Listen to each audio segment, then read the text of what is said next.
Sarah Martinez had always been different, but never more acutely aware of it than during her first week at Whitmore and Associates, the most prestigious law firm in downtown Chicago. At 28, she had clawed her way through law school while working 3 jobs, her dreams fueled by a promise she had made to someone who could no longer hear it. The other junior associates came from Ivy League schools with trust funds and family connections. Sarah came from the South Side with student loans and a tattoo that peeked out from beneath her carefully chosen blazers. The tattoo was simple yet profound, a pair of dog tags intertwined with a purple heart, surrounded by delicate roses. Most people assumed it was just another millennial's artistic expression, but they couldn't have been more wrong. Sarah kept its true meaning close to her heart, sharing it with no one in her new professional world. "Nice ink," Jessica Chun had said on Sarah's 3rd day, her voice dripping with barely concealed condescension. Jessica was the golden child of the firm, Harvard Law Review, father on the Supreme Court of Illinois. Very artistic. I suppose everyone has their phase. The other junior associates had snickered, and Sarah felt her cheeks burn. She had worked too hard to get here to let anyone's judgment derail her now. She simply smiled and returned to her work, but the whispers followed her through the marble corridors and mahogany-paneled conference rooms. "Did you see the tattoo?" she heard them say. "So unprofessional. What was HR thinking?" She never make partner with that attitude. Sarah threw herself into her cases with fierce determination. She stayed late, arrived early, and pored over legal briefs with the intensity of someone who knew that excellence was her only armor against their prejudice. Her supervisor, Patricia Whitmore, seemed impressed by her work ethic, but Sarah could sense the reservation in her voice during performance reviews. "You're doing excellent work, Sarah," Patricia had said during their monthly meeting, "but you need to remember that client perception matters. Perhaps consider more conservative attire choices." Sarah knew what she meant. Cover the tattoo. Hide that part of herself. Conform to their world of beige and navy blue, where personality was seen as unprofessional and authenticity was a liability. The breaking point came during the firm's annual charity gala, a black-tie affair where Chicago's legal elite gathered to congratulate themselves on their generosity while networking furiously. Sarah had saved for months to afford the Dressa elegant navy number with 3/4 sleeves that almost, but not quite, covered her tattoo. She was standing near the bar, nursing a glass of sparkling water and feeling like an outsider looking in, when she overheard Jessica talking to a group of partners. "I mean, seriously, a tattoo at a law firm? It's like she doesn't understand where she is? My father says it shows poor judgment and lack of foresight. How can we trust someone with client matters if they can't even make basic professional decisions about their appearance?" The partners nodded gravely, their faces serious as they considered this profound wisdom. Sarah felt something inside her crumble. All her hard work, her sleepless nights, her perfect briefs and flawless research, none of it mattered as much as the ink on her shoulder. She was gathering her courage to leave early when a commotion near the entrance caught everyone's attention. A man in military dress uniform was walking into the ballroom, his chest adorned with ribbons and medals that spoke of service and sacrifice. He was older, perhaps in his 50s, with steel-gray hair and the bearing of someone accustomed to command. Sarah recognized him immediately. Colonel James Morrison, recently retired from the Marine Corps and the evening's guest of honor. Colonel Morrison was there to accept a donation on behalf of the Veterans Assistance Foundation. But as he made his way through the crowd, his eyes swept the room with the practiced gaze of someone who missed nothing. When his gaze landed on Sarah, she saw something flicker in his expression, a moment of recognition that made her heart skip. Jessica, ever opportunistic, had positioned herself near the colonel with several other associates. "Colonel Morrison," she gushed, "we're so honored to have you here tonight. I was just discussing with my colleagues the importance of maintaining professional standards, especially in legal practice. You military folks understand that better than anyone?" The colonel nodded politely but said nothing. His eyes kept returning to Sarah, who stood frozen across the room. "I mean," Jessica continued, warming to her theme, Things like tattoos and casual attitudes toward appearance, they reflect poorly on an entire organization. Don't you agree?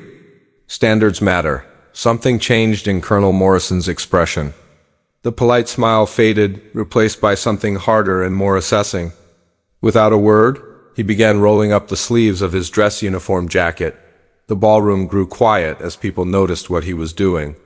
On his left forearm, intricate and beautiful, was a tattoo of the Marine Corps' emblem surrounded by names, dozens of them, inscribed in elegant script around the eagle, globe, and anchor. These names, Colonel Morrison said, his voice carrying clearly across the now silent room, are my brothers and sisters who didn't make it home? I got this tattoo after my 3rd deployment, and I've added to it after every loss. He looked directly at Jessica, who had gone pale. Would you like to tell me how this reflects poorly on my professionalism? The silence was deafening, but Colonel Morrison wasn't finished. He had spotted something else, something that made his eyes soften. He was looking at Sarah's shoulder, where her sleeve had shifted just enough to reveal the edge of her tattoo. Young lady, he said, addressing Sarah directly, would you mind if I asked about your ink? Every eye in the room turned to Sarah. She felt exposed, vulnerable, but something in the colonel's tone made her trust him. Slowly, she moved her sleeve aside to fully reveal her tattoo. Colonel Morrison walked across the room to get a closer look. His face transformed as he read the name inscribed on the dog tags. Sergeant Maria Elena Martinez. The dates below told their own story, 1985 to 2010. Your sister? He asked softly. Sarah nodded, tears threatening. She served 3 tours in Afghanistan. I had explosion during her final month. Her voice broke slightly. She always said she wanted to be a lawyer when she got back. Help veterans navigate the system.